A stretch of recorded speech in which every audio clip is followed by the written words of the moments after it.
Good afternoon, everybody. Thank you so much for choosing to spend your Sunday afternoon or maybe early afternoon, depending what time zone you're tuning in from, with us. We are the Novel Neighbor. We're an independently owned and operated bookstore located in Webster Groves, Missouri. We are super excited for who we have to chat this afternoon. And I truly can't think of a more perfect thing to do. I am imagining that if you are not one of the people who is currently stuck in a polar vortex or freezing, congratulations, you're crushing it. Great for you. That is not happening in St. Louis. And so I have been treating this like I can get a little cup of tea and we can all sit around and have a fun little chat, and it's going to be amazing. So my name's Stephanie. I'm with the Novel Neighbor. I'll be getting us started, but we have three incredible authors today. The first two who are joining us are Emily Wibberley and Austin Siegemund-Broka, who met and fell in love in high school. Austin went on to graduate from Harvard, while Emily graduated from Princeton, so no big deal. Together, they are the authors of The Roughest Draft and Do I Know You? They also have a new book coming out that I hope that they'll talk about, as well as several novels about romance for teens. Now married, they live in Los Angeles, where they continue to take daily inspiration from their own love story. And they are joining us today to interview our incredible author who is celebrating her release week on Tuesday, Sophie Sullivan. She is a Canadian author as well as a cookie-eating, Diet Pepsi drinking Disney enthusiast who loves reading and writing romance in almost equal measure. She writes around her day job as a teacher and spends her spare time with her sweet family watching reruns of Friends. She's had plenty of practice writing Happily Ever After as her alter ego. So please welcome Sophie for Love Naturally and Emily and Austin. Hi, everybody. Hey, everyone. Hi. So we are so excited to be here. We are thrilled to be speaking with Sophie Sullivan, who is a dear friend, who's truly one of the nicest people we have met in publishing. Despite I feel the same. We have gotten the chance to actually meet up a couple times, and it has been just a delight to get to know you and your work. That's not why we're here. We're here to celebrate your latest adorable, gorgeous rom-com, Love Naturally. So without further ado, we're going to dive right in with every author's favorite question. It's the one question I knew you were going to be asked. Please pitch us this lovely book. It's a book about a boy and a girl, and they love each other. That's actually what I said to my agent when she was about to sign me. She was like, okay, well, what's your next book about? And I totally froze. And I was like, this girl likes this boy. And yeah. And that was it. That's a great start. This one's got a few more layers. Presley is the main character, and she is trying to move her relationship forward. She's ignoring a few red flags, and she's trying to move it forward. So she buys her boyfriend a trip to a fishing lodge, which she would not want to go to. She's more of a city girl, loves museums and fancy restaurants, and she wants to go with him to show him, hey, we can have things that we share with each other. And he's thrilled about the trip, but not so thrilled that she wants to come with him. So she dumps him and she goes on the trip alone. So when she gets there, she, right away, and when you're writing an Insta love story, you have to kind of like right away, she's starting to think, okay, maybe I shouldn't have ignored all these signs. And Beckett is, you'll see in the book, he's labeled Hot Mountain Man. So he is helping his brother out with his new lodge that he got. And he's kind of just running all over the place, trying to make sure his family is okay and putting his own dreams on the back burner. And he loves his hometown so much. And he meets Presley, and it's kind of one of those instant connection things. So they have 10 days together at the lodge, and they tell themselves that's enough, and it's really not. It's so good. And it's so, Thank you. It is. And it has, it's so cozy. I feel like it's like perfect for like winter, because it's just like the most cozy vacation to read about. And they have great, opposites attract, because he's very outdoorsy and she's she's very not. Yes, country contrast. So of all those elements, how did you come up with the idea? Like, what came to you first? Well, it actually, I had been playing, when I write, I typically go with the first, it's the first scene that, sometimes I'll get another scene in my head, but most of my books have started because I had that introductory scene. And for a while, I had been kicking around this idea that this girl is heading on a vacation that she absolutely does not want to go on. And she's, you know, when I originally started the story, I had thought, oh, she's on a plane and terrified of planes. Well, why would she be on the plane? And you guys know as writers that you have to ask yourself the why constantly, right? So I get that initial picture and I was like, I want this girl who's going on a vacation that should be a wonderful thing, and it's absolutely miserable. And how does that turn around? So it kind of started from there. And then it was a boat and a plane and then you came up with the whole Get Lost Lodge and well, and then the questions started. So, you know, once I had that idea that, okay, she's heading on this trip. Why is she heading on that trip? Okay, so where is she going to go? Where would she not want to go? And it's like, okay, so maybe she's going to a fishing lodge. And I, you know, because that seems like a thing that a city girl wouldn't love to do. And then I started looking stuff up here and I was like, oh, some of the lodges, if you actually look up fishing lodges, some of them are pretty fancy. And we live in BC, which is, you know, there's lots of fishing here and some absolutely gorgeous lodges. I was like, well, that wouldn't be good because she'd be like, oh, sweet, this is so I wanted a place. And then it was like, okay, well, hold on, because I you know, when you first start writing, you just write, and then when you actually publish the books, you have to have a reason why things happen, right? So I started thinking, okay, well, so why is it so run down, right? Like why? And so then that weaves all the backstory in, right? Why are they doing this, and who does she meet there? And you know, it has. I wanted to be. It was always her plan to go back to the city and realize that this is who I am, and who I am is okay. So I needed a reason for them to, you know, she wasn't going to fall in love with the owner of the lodge because right away he would never sell. Right. So, yeah. So then I start answering all those why questions once I start kind of mapping it out. And that's where you found Beckett and his story and the romance developed from there. Yep. And yeah, so I needed him, and I love siblings. I love family. I love that idea that, they really care for each other, but you know, they're independent and they're on their own. They've had their own journeys, but they always come back together. And so, you know, and that's part of who Beckett is that idea that he wasn't going to go chase his own dreams if it put someone else in a bad spot. And Presley is this person who pushes everyone else's dreams, right? Whether it's concert tickets or whatever.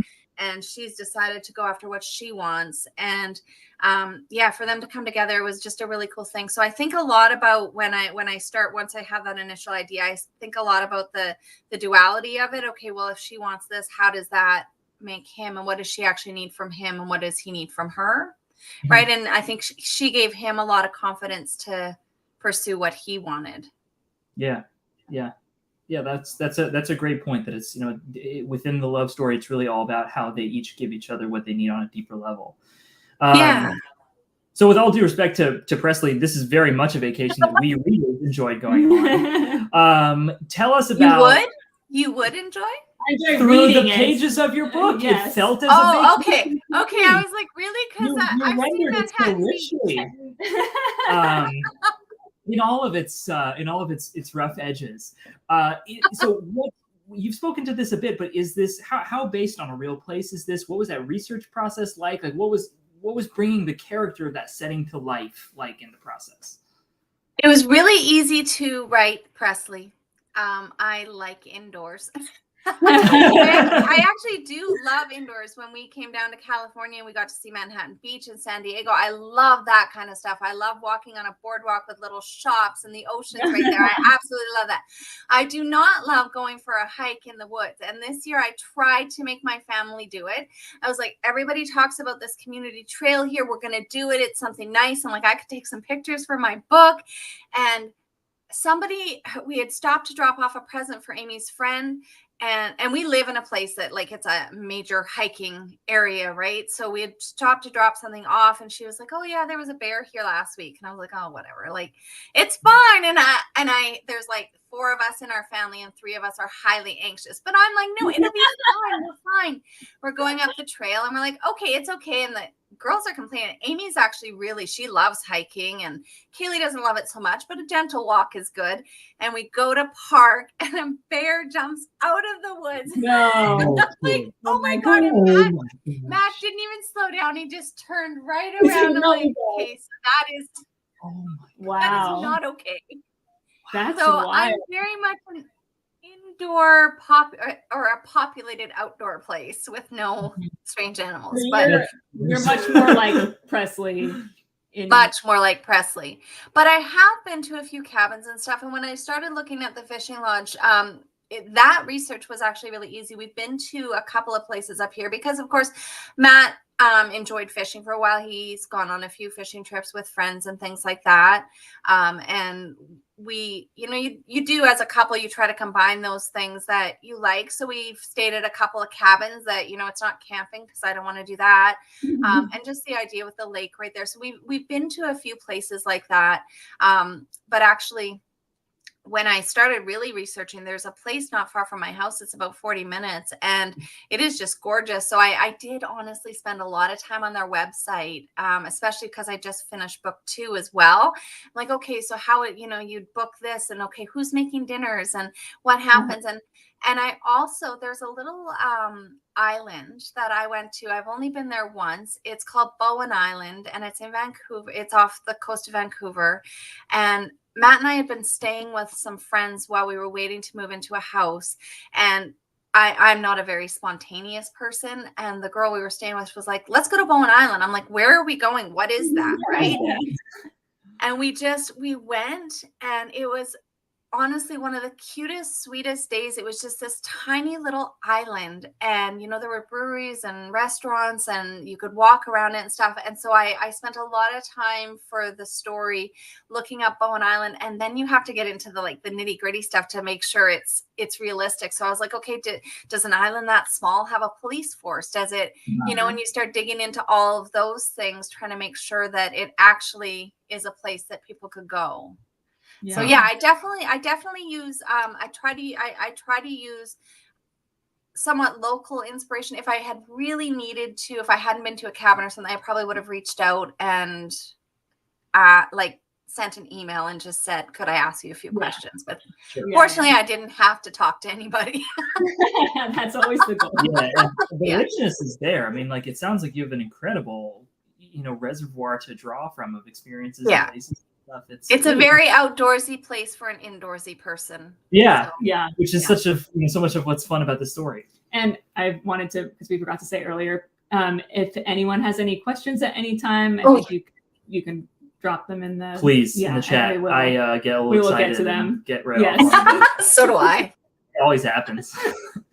Okay, so back to Presley. So what you say that you're much more like her. Was there anything that was challenging or surprising about her character as you wrote her? What was the most fun about discovering her voice? In terms of similarities, I think she really wants other people to be happy, even if she bends a little, and I'm definitely okay with that. I want people to be happy. In simple ways, just whatever you can do to push that forward and try to make things happen for people. But I think the differences started to stem because she's younger, of course, I'm getting up there now. She hasn't learned completely how to say no. So especially with Emmett and clients and her boss and things. So that part's where it kind of veers off. I definitely want the people around me to be happy, but I've gotten a lot better at being able to say no, which is not something she was able to do. But I think her and Beckett kind of learned that together. So that piece was easy. In terms of the social media thing is funny because I'm not supposed to read reviews, but of course I read them constantly. And one of the themes that keeps coming up, and I don't know if you guys do this, I had read once that I wasn't sure, I'm not sure if it was Nora Roberts or someone else, but somebody said, I get it might have been Jennifer Probst. I get all my themes organized and then I tie all these things in. I'm like, what? How do you?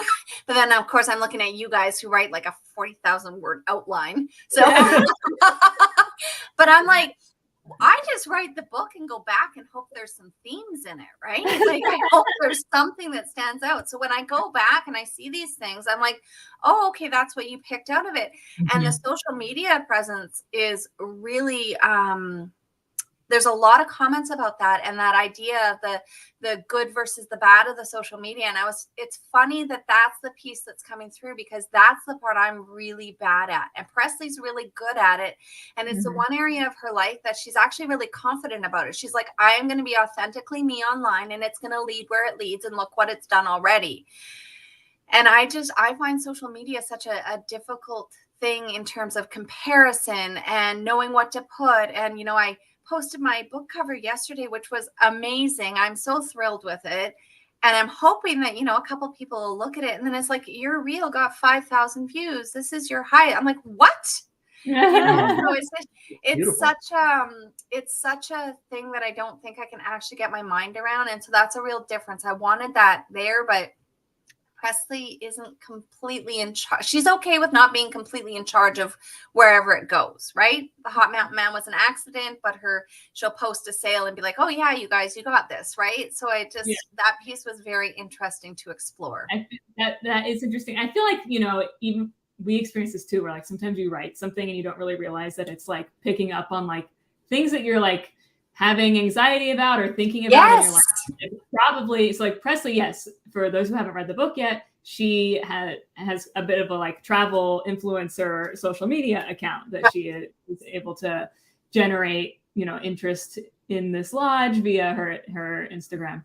And I wonder, I mean, certainly as an author, I feel like every author I've spoken to has a pretty mostly hate but love-hate relationship with social media. Like, to do it, we have to put ourselves out there, but we are all pretty like shy, like people who spend all day inside, and it's hard to go on the internet and just like put yourself out there. And so it feels like perhaps you have the two sides of like Beckett doesn't like social media, Presley does, like arguing. So that's just me in my head. It's you. Presley are in my head, both characters. Just like, I don't want to post this, and when TikTok came, I'm like, I am not singing on and dancing online. Not doing another one. Can't do it. I won't even sign up. And so that actually, Beckett's voice probably more clearly speaks to me for the social media piece, right? Because he's like, I want to focus on what's real and right here, and I do want to do that. But as you said, you have to be out there. And honestly, I mean, I love going on there and seeing what's happening with our friends. And I see, like I feel like it's, and that's the plus side of it, right? That piece where it's like, it does make me feel connected, and you can reach out and compliment people. And it's just that it's great for pulling other people into your life, but really hard for keeping yourself centered and feeling like you're okay. It's all high stakes, high impact. I think it makes it very inspiring. Thank you. But more so her confidence, her authenticity. I'm not surprised at all that resonates with readers, because I think it's something that we all. Thank you. There's a deep level of wish fulfillment in that. We all want to feel like that. Yes. But that's a perfect segue, because our next question is what about Beckett? You very eloquently expressed how he is like you in this certain regard and not so like you in the outdoorsiness. How did this character come together? What were the challenges? What were the surprises? What was fun about the Hot Mountain Man? I think one thing that people, and this isn't necessarily just about Beckett's character, but when I was writing it, my editor was on leave, and I had a different editor, which was lovely and went well, but she was younger. And so and the only reason I say that is because it's really different for me when I look at the social media. I have male friends and my husband who are, if they're on social media, they're not posting. Matt said yesterday, he's like, what? Because we were teasing him about his Instagram, right? He's like, I don't post on there. I just look what other people are doing. And so when the edits came back, it was like, okay, hold on. Beckett doesn't know Instagram. He doesn't know this. And for that, I'm going to say generation. She's probably about 20 years younger than me, at least, right? For that generation, or I look at kids in my classroom, they don't understand a world where you don't know what TikTok is, or you don't. But it's really for this kind of age group, between someone who's 30 and 50 or whatever. Some of them aren't on social media. And so that's a really new world for Beckett. And for someone who is trying so hard to balance all these things, the idea of balancing them publicly is really kind of weird for him, right? And so so that's that piece of it. He was really really hesitant, but also I think he saw Presley, like really saw her right away, like right from the very start in the first couple days, where it's not his thing, but he wanted to support her. Yes. Yes. So And I think, not to spoil anything, but there's a very lovely grand gesture that has to do with that, of the idea. Yeah. Just out of your comfort really zone plays. for other Yeah. people as a Yeah. love language. Yeah. And I love that he didn't, not to spoil it, but I love that Yes. he still at the end didn't know how to use it. And Right. it's really real, because I try to do these ninja signings where I go in, and the whole reason they started is because I go into these bookstores and I'll be so thrilled to see my books and I want to sign them, but I don't actually want to ask anybody if I can. Yeah. Because I'm worried either they'll say no or they won't think I'm me or whatever. So I do it in secret, and then it's too late. But at the end of almost every one, I've been doing them for 3 years now, I'm like, how do you turn this off? Like, right? So like, some of that's real. Oh yeah, absolutely. Okay, to pivot a little bit. So this book has such a large cast. I mean, you talked about, we have a question. We'll do that first. So how do you plan out a grand gesture? How do you plan? So a few years ago, I would have said that I just write the book and I see where it goes. But now I do think I am a little bit more intentional. And so when there were a few things for this book. So when you start to, I mean, you guys know this, but answering to readers, well, you start to get to know the characters more, I think, as you write the story. So by the end of the story, I knew what Presley needed. Presley needed someone to fight for her. And Beckett needed to get over things that scared him, which is basically being away from his small hometown. And so knowing the characters that way, then I have to think, okay, how does he push past that in a way that shows her he's ready for her? And at the same time, you want to be like, you want the other character to be like, okay, hold on, what can I shift in my life? So you've got those things that have to come together. And it's like, okay, what's the thing that scares him most? And what's the thing that would show her growth and change, right? This city girl going to live somewhere else, or somewhere that's out of her element, is her grand gesture in a sense, and his is stepping so far out of his comfort zone that his 8-year-old niece is helping him navigate it, right? So I when I plan it, I really think about, okay, what is it that they need, and why are they doing this? What are they trying to show the person through this gesture? Does it come like, do you think about it beforehand? Are you building to that moment, or you were just like, this all clicks into place, this is what it should be when you got to that scene? A lot of times, so for this one, I felt like I think this one fell into place quite easily. He was always going to find a way to publicly tell her he loves her, because she would know how much that meant. To have him do that. So, but some of them don't fall as easily into place, right? When they're things that are tricky. So this one, I would say, fell into place pretty easily. And sometimes deciding too who has to make the grand gesture, right? Yeah. So because it's not always him. No, it's not. But this one, I feel like, the whole book is her outside her comfort zone. Yeah. So it was exactly. Yeah. For him, and he needed, Okay, so now back to the large cast. So you have like this, he has a family, and they're all very present in the book. And then there's also all the guests at the lodge. And then there's also like a lot of townspeople that they interact with, because you this very charming small town. So that's a large cast of characters. It's a large cast. Did you like set out to do that? Did you just keep adding people and you're like, oh my gosh, I have to keep straight all these people? Or what were the challenges of that? It's always challenging to have a big cast like that. And I will say, early on, with my first agent, I had written a book, and she was like, she had mentioned the word talking heads. And it was just, she's like, they're just talking at each other. There's too many people. And, and I was always really conscious of that. So I try to picture the scenes when I'm doing it, but it is really hard to do. But I think if if you play it right, it's so wonderful, because that's what's, I think even in real life, when I got to see people at Steamy Lit, I got to meet Fallon and Courtney and Matt, and we kind of sat in a group, and those dynamics create those fun conversations where it's like one person feeds off the other. And so trying to really replicate that. In this instance, I actually needed it to be there because I needed them to have some people there, right? Yeah. So then it's a question of, how do you do it without it being too much? And also, how do you do it without, like, these three women show up, a mom and two attractive women who have come just because of the hashtag Hot Mountain Men.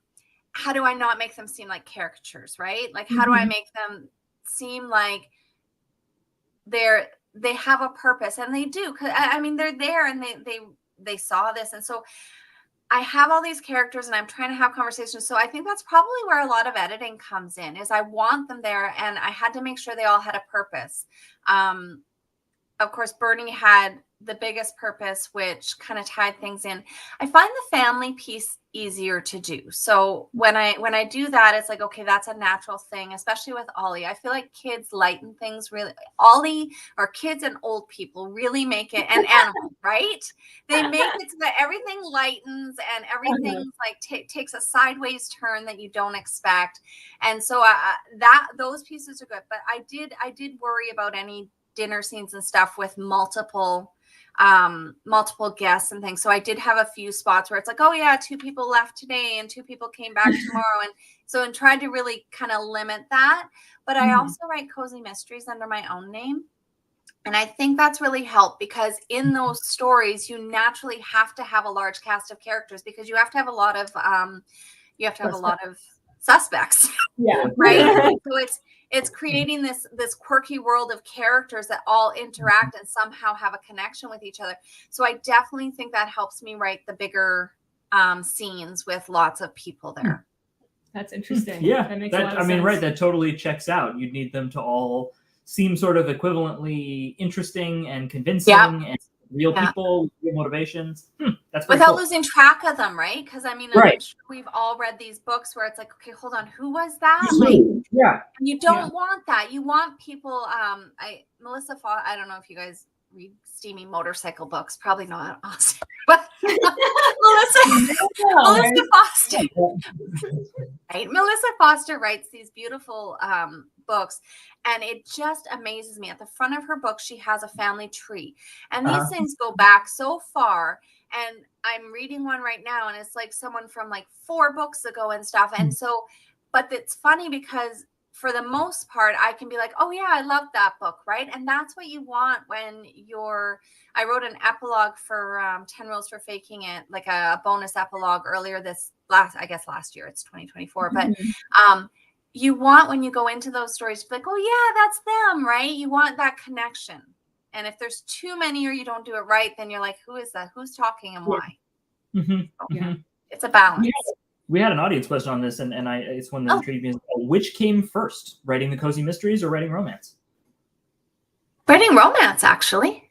Huh? Writing romance. The cozy mysteries came out of a really little pocket of time where I was like, I don't know what to do now. And my agent was like, have you ever read a cozy mystery? I'm like, I don't know, because I didn't really know the term. And I had read Gemma Halliday's Murder in High Heels, which I didn't even realize till after I read the series that is in fact a cozy mystery. And I love that overlap of you don't have to break your characters apart in that, because you're too focused on the murder. So I love that. And so, so she said, well, why don't you read a few and give it a try? And so I did. And then I did my ones with Kensington, and then I just published them with Thule. So I had already written a few romance. So it was definitely a different process, though, because you really plan it out, right? I had to know all the whys beforehand, because I had to know who did what and why. How has your romance writing informed that? We kind of saw how it went the other way. I think it's made me a little mushier in it, because I can get away with it. I really love to go into a book and it's like, oh, there's zero conflict. They just love each other, and nothing bad ever happens. This is great. And I thought with my last series that I just did with Thule that I was like, oh man, they're going to be like, okay, cut it out. Like, calm tone it back a little bit, calm down.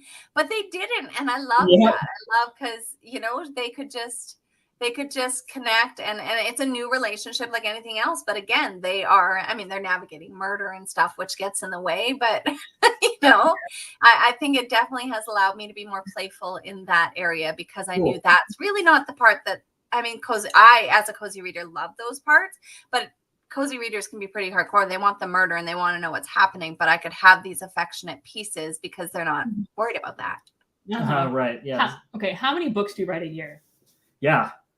It depends on the year. I think last year, I wrote 5.5. Oh my God, that's amazing. That's incredible. I think I lose a little bit of track between the editing and the right, because you guys know you get a book. So you're right now. I'm writing a book right now. Last week I finished edits on a different book. In 2 weeks I'll get edits on another book. This book isn't written, so I'm right, and then a cover reveal comes out in between, and I'm like, so sometimes I lose track of the numbers. Yes. Yeah.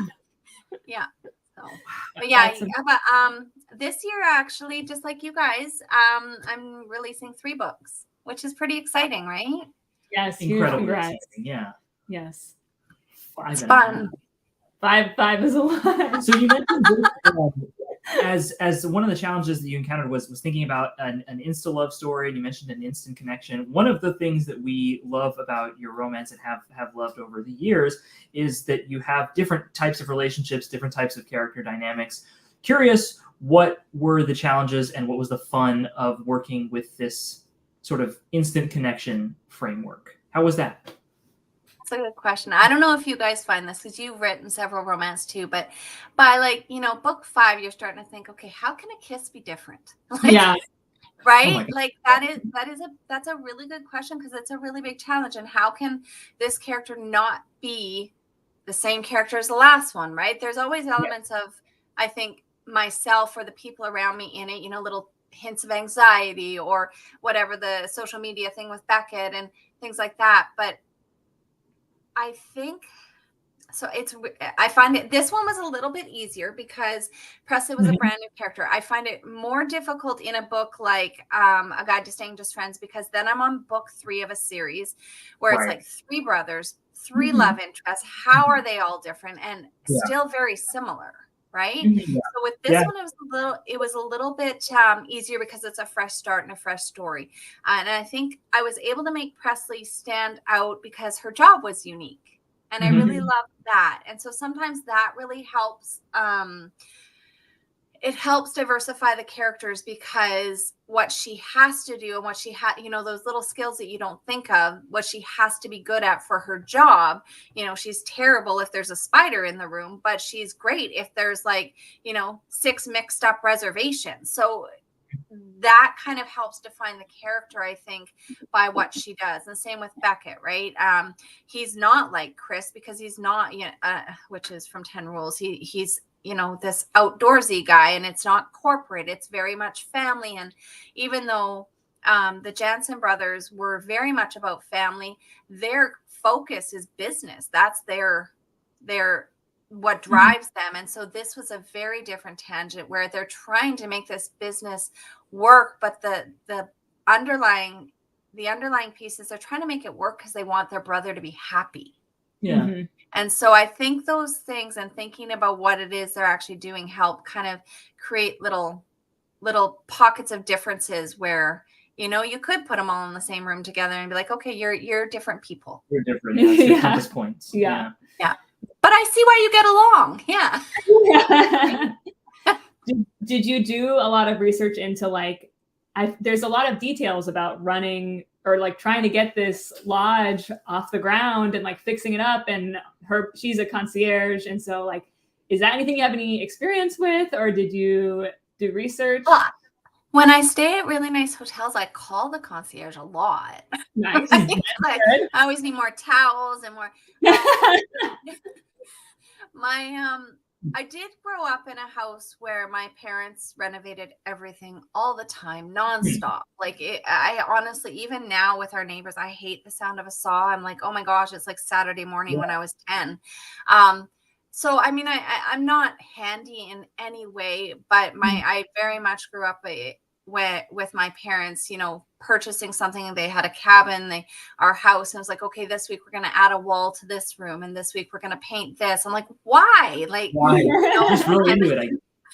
Right? Like, why would you just put a wall there? But even I can remember being 12 and we had this basement. My brother had moved out. And so my parents were like, well, you can have this big room as your bedroom. It was like a furnace storage room.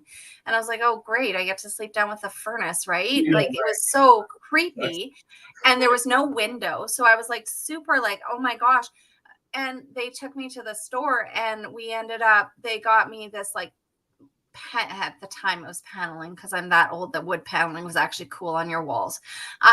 So they put a window in, they blocked the furnace out. I had the coolest room in the house. Like, it was really amazing. I did none of it. I learned really fast that if you act like you're bad at something, people get really frustrated. They're like, just go do something else. Right. So then I could go read or whatever. Once I got my license, it was more, okay, go get everybody food. But they were always renovating something. We had this, and they put the dog, actually, we had a big Labrador, and she was lonely. She wasn't alone for very long that day, but she got lonely and wanted to go outside. So she ate the windowsill, trying to get out. And so my dad was like, okay, well, there's that. This is a window to the outside. He's like, okay, what are we going to do? So they built a whole patio. Right? Like they put French doors on it. And I was like, okay. So I think I drew on some of that. Yeah. That's really cool. Probably. It's nice that you had those positive experiences with the constant renovation. You really saw the beauty of it.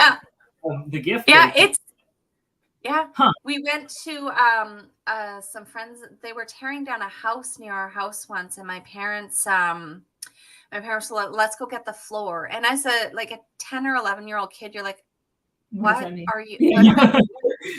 And they brought their friends, and I didn't understand it then, but they pulled up every board of that wood flooring and they put it in our house. And I thought, why would anybody do that? But of course, we moved into this house 6 years ago, and one of the first things we did was like, oh, can we get laminate flooring? Because we can't afford real hardwood floor, which is what they pulled out and put into their house, right?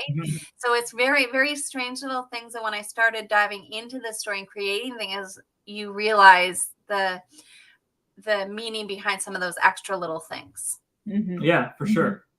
Very cool. So we'd like to scope back a bit to craft questions, which we love to talk to writers about, and we know that everybody loves to sort of hear how the stuff gets made. You do, yes, and it's so interesting to hear other people's. Yeah. So tell us, what is your writing process like? From overall, how do you draft? Do you outline? What are your favorite parts of the process? My favorite part is definitely the first draft, like the getting it all out there. I still cry a little when I get edits. I've gotten much better at, I will get the edits. I will read, because it usually comes with an email and then an edit letter and then the story, right? And so I'll read the email and then I'll close it and I'll walk away from it. And then I'll go back a couple days later, and I have to do it in stages. I really struggle with the editing process because I think in part you finish a story and you feel, if you're lucky, you feel good about it. And it's not, your editor is there just to make it better. That's their whole purpose. And so, but even knowing that, you're still like, what do you mean it wasn't perfect? I thought we were going to just put this out to print, and there's pages and pages. So I struggle with the emotional kind of confidence piece with that. And then but now that I do it a little slower, now that I dive into that part a little slower, I've gotten a lot better at it. I go through and I read the comments. I don't worry about changing anything. I refamiliarize myself with the story. Having said that, I love the first draft. I typically usually my stories start with that opening scene. So for 10 rules, I just had an image of that girl, someone blurting something mortifying out on the radio. And then that's where I said, then I was like, okay, well, why would she do that? Why is she mortified? Why is she in the radio station? And so just those moments. And for this one, it was this girl heading somewhere that she didn't want to be. And so that's typically I start with an image like that. And then then I just start. So when I have that image solid in my head, when I have the beginning, Typically, most of my first chapters, oddly enough, are pretty close to what they originally were because I work really, really hard on that first chapter. I've gotten to the point now that I know when it's not right. Whereas before, like I still, I send it to my best friend and make Kaylee read it. And for those of you who don't know, my daughter Kaylee writes, so I don't just randomly send it to my kid. She gives really good feedback. So I generally can tell if it's right, but I really spend a lot of time on that. So my first chapter is usually pretty solid. Definitely my first line really matters to me. It's always got to have something that hooks me. So once I think about that a lot. So I'll be like, okay, I have this idea for this girl who wants to go on vacation with her boyfriend. He doesn't want to go. So then I kind of just think on that for a while, and I picture different ways it could happen. And when I feel like when I can see that scene kind of like a movie, then I write it. Before I do that piece, though, when I've got a new idea, I always have to have a quote, which is interesting because we were talking earlier about themes, and I was like, well, I just hope there's some in there. But somehow right from the start with that opening scene, I can choose a quote that I think it provides a theme for the whole story. And now that might just be because a lot of my themes are similar, right? With found family and, learning about yourself and stuff. So maybe I'm just gravitating towards that. But I always start with, I get my page ready and put a temporary title if it's going to be temporary. And I have that quote, and I spend a lot of time finding that first quote that feels right for the characters. And then I start that with that opening line. And sometimes I'll just have that paragraph for a bit, right? That first little introductory paragraph. And then I'll get that first chapter done. And then I typically just go until I'm stuck. Wow. And then I go back and I reread. I usually, Nora Roberts does this. So of course I have to copy her. She said she would write, and then she would read through it the next day and edit that piece and then go. So that's kind of what I do. I write something, I send it to myself, I read it before bed, I think about it. And then the next time I sit down to write, I think about, okay, what did I want to change? I typically don't go back too far because then, we're so hard on ourselves and I could go back and change the whole thing. Right. Yeah. And speaking of that, one other not favorite part of the whole process is at the end, authors get their books at the very end before they're ready to be uploaded to all the different platforms, and you have to read it for any inconsistencies, any tiny errors, things like that. I think it's the proofreading error. There's so many different stages though, and I hate that because by the time I get to that spot, I'm like, this book is awful. It's boring, it's repetitive, there's nothing good about it, and it's so hard to read your work that late in the game, right? Yeah. So that's a really... You can't change it, but you've also read it. You can't change it, yeah. Yeah. Right. Like, so you're just like it's good. chewing the same bite over at that point. It's not... I really truly believe they should have someone else do that final read. That piece that right before your book is about to release, like Can't Help Falling in Love is coming out in September. I'm just doing my final reads for it now, so I'm excited to share the cover. It's coming out, and I'm reading it and going, you guys can't read this. It's awful. Right? Whereas I started and it was wonderful. I'm sure. Okay, we have some questions from the audience. So first, how do you manage a full-time job as a teacher and write 5 books a year? That's a very good question. I don't know. This time of the year is typically harder because my family's a little busier. My husband and my youngest daughter are very involved in basketball. So this time of the year, and it's I've been releasing a book with St. Martin's in January for the past 3 years, and I have 3 more to go at least. So it's a little bit tricky that it's at this time of year. I do write quickly. So when an idea comes to me and I feel good about it, I can write very quickly. I've gone anywhere from 3 weeks to get a book done to 2 months, right? So so the writing, and now granted, some people, and I get really hesitant to say those things online because then people are like, oh my gosh, she writes so fast. But then I have a lot of edits to do, right? So you're always stronger at one piece. I know you guys do a beautiful job outlining, right? So you take probably longer than I do for that piece. but then you probably have less edits than me. And so I think it all kind of balances, but that initial getting it out there piece. So when I say I've written 5 books in a year, people have to remember that, okay, 5 books that need to go through editing and copy edits and line edits and all of these things, right? I've written 5 rough drafts this year. Yeah. So, and while I think my rough draft this year is, 10 times stronger and closer to publishing than what I wrote 10 years ago, it's still going to need some work. Mm-hmm. So, I get those ideas, and so the writing quickly does help. I don't go to the gym. I don't have a ton of hobbies. This is what I do. So people in my actual life are always amazed too, right? Like, how do you do that? I'm like, well, I just saw your Facebook photos and you went on a 3-day hike. Guess what I did those 3 days, right? Like, so it does fit when that's what you're focused on. Mm-hmm. And then I say January and February a little tricky because throughout most of the year, my family is incredibly helpful. Matt does all the cooking now that I write more. And he's really good about doing the cleanup too. And, I tend to clean only when I'm stressed. So there's a lot of help there. Matt does all the grocery shopping.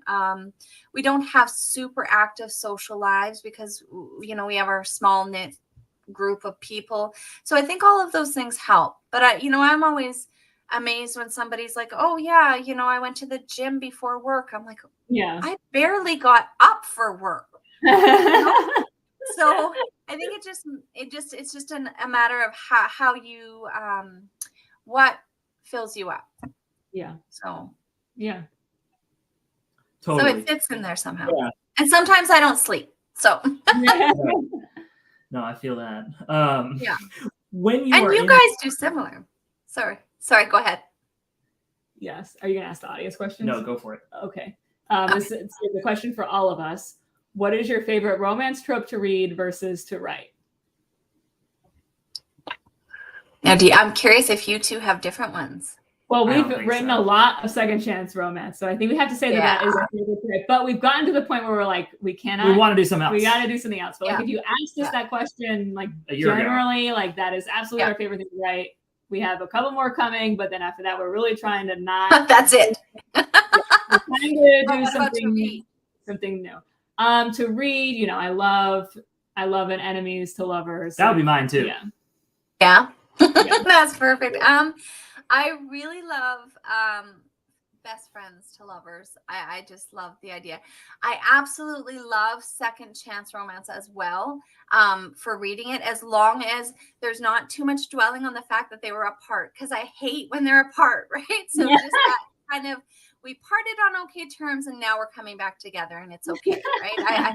I read, I think, a Judith McKnight book once, and they were apart for 20 years and they pined for each other in the pages of the book. I was like, I can't do this. It's too sad. Too much fighting. Oh, I love the pining. So I love to write. I love brother's best friend, or, siblings best friends. So that's actually what I'm writing right now, is a brother's best friend.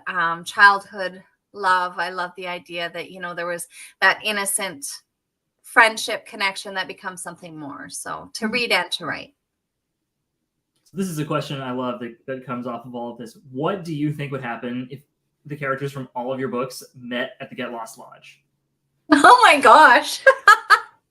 Let's see. I think they would have a wonderful time. I think Noah would do some pranks, and Everly would hide in one of the rooms and have people just come check in on her and visit because she'd be nervous, or walk by the water. I think that's what I love about writing the characters. I think that, and I think that's what, as readers, we all love, is I feel like they would have a great time together, right? Like, you could dive into any of those books and be like, and that's such a compliment when you see that stuff. It's like, oh, I could be friends with this person. It's like, yeah, because that's what you want on the page. So I think they would have a good time. I think Grace and Noah would do some fixing up, and Wes would get them online properly, and like a dream team. Yeah. So I think they'd have a great time. I think they would too. I think we have time for a couple more questions. So here's one, and I think we are going to all have the same answer, which is, so what 24 book releases are you excited about? And I know that we are all very excited for Kaylee's, and we have the arc right here. The last You one. have it right there. You Of said course. I look like a bad mom. Mine's by my bed. She's like, you Well, keep it by your that's bed. a good Of course I spot. do. That's a perfect spot. It's for just it. actually like, I should have put it away a long time ago, but it happens to be out. So it's perfect. This is coming out in April. It's April fantastic. 9. We got the chance to read it. It's so good. This is YA. And it's a funny thing about being a parent in this role, because not only did I get to meet you guys and connect with you because my daughter set us up on a play date, basically. She has a few people where she's like, Mom, you need to meet these people. And they've just turned into genuine friends, you guys and Courtney. And I'm like, you people are lovely. And then, for a while, she's like, oh, I'm not a good judge of character. I'm like, honey, you are a good judge of character. Look at some of your friends. I'm like, in real life, people are harder, but you've met these people in real life. You have these genuine connections. And I just think it's such a funny thing for me, because I truly adore you guys, and I adore Courtney, and the people that I've met through her, like, so on a personal level, like, that's just really amazing to me. But then on a professional level, I'm like, she reached out to you guys on her own and met you on her own. And that was something when she started saying she wanted to be a writer at 12, I didn't want to influence negatively or positively. And I didn't want to be the guiding source. I wanted to be a resource, but not the guide. So I really encouraged her, which was scary, to make her own connections. She's got such a web of connections and people that care for her. And professionally, that's wonderful for her. But as her mom, I keep telling her, like, look at the connections, the genuine connections you've made with these wonderful humans. Yes. Like, that's incredible. And you have a book coming out. Yes, it's true. That's like one of the best parts is meeting other authors really and readers and just people who love books. And we really have made some of the best lifelong friends. And we love hanging with your family, like your whole family. Good. Save some time this summer. But it's so funny as her mom, right? Because that's what you want. You want your kids to do well. And I find it such a weird situation for Kaylee and I, because we're both writers. We're very similar. She's created, you'd think that we'd know all the same people, but she's introduced me to a few people that she thinks I would connect with, but then she's got this whole world of herself. And then the fact, I know how hard it is to have a book come out. And the fact that she's got this book coming out in April is it just stuns me. And especially since, she's been working at it a long time. So in her mind, it's like us. It's like, I've been doing this for a long time, but she doesn't understand how amazing that is to accomplish that at 19, or well, she's almost 21 now, but so next time we see you guys, she can have a drink with you if you drink. Oh my God. Well, she's earned it. She's a great writer and a very loyal friend. It's really she's pretty fantastic. So I'm pretty excited about that book. But also, on top of that, pivots to our final question. Yeah. Which is, what is your next? Yeah. What's next for you? What's next for me? So this year I have 3 books coming out. So I have Love Naturally. And then in September, I will have Can't Help Falling in Love come out. And that one's a funny little one again. Started with a scene. This woman is waitressing. She's awful at it. And she thought she'd do more things after high school. And she just didn't, for a myriad of reasons. And girls, she's like 28, 3 girls from high school show up, and she does not want to wait on them. So she sits down with the customer and pretends that they're boyfriend, girlfriend. Mm-hmm. And so it just escalates from there. So that's that one. And then I've tried something that's under Sophie, and I've tried something completely different. So this is the other neat thing about Kaylee's book. I also have a book coming out from Blackstone Publishing. Oddly enough, on the very same day as Can't Help Falling in Love. So I've never done that before. Way. Wow. But I'm not in competition with myself, apparently, because it's 2 different names. And Can't Help Falling in Love is a rom-com, and this one is labeled as speculative fiction. A very wealthy, it's called All the Other Me. A very wealthy woman who's kind of isolated herself, gets in basically an argument with her estranged sister, who's like, makes some comment like, why don't you just go Google yourself? She's like, why would I Google myself? And when she does, there's 3 other versions of her out there in the world, and she goes and she has to interact and meet with each of them. So Cool. that comes out from Blackstone September 3rd, as does Can't That's Help Falling in awesome. Love from St. Martin's. And in between, I'll be writing. Yeah, we will. Good luck on promoting both at the same time. Oh my God. Yeah. That'll be a this. full-time job on top of your teaching and all your writing. So I have, and of course, it's September 3rd for both of them, which is when we go back to school. I'm like, Sure. you guys have a summer? Important week for school. Yeah. So we'll see. I might just close my computer and see what happens. Right. So. Oh my goodness. Oh my gosh, this is I am cracking up at this conversation. Sophie, you're honestly wild. I'll think of you on September 3rd, and I'll be so happy. Thank you. For you. Before we end our lovely conversation today, I want to point out something that I did not point out at the top, which is that Sophie was kind enough to send us signed book plates and some bookmarks. And so there's some swag. If you've not pre-ordered your copy of Love Naturally yet, we'd love to get that for you. We do ship, while we're located in St. Louis, we do ship nationally and internationally, actually. So plenty of options there. Sophie, you have a lot of other events coming up this week too to celebrate your book release. So I do, yeah.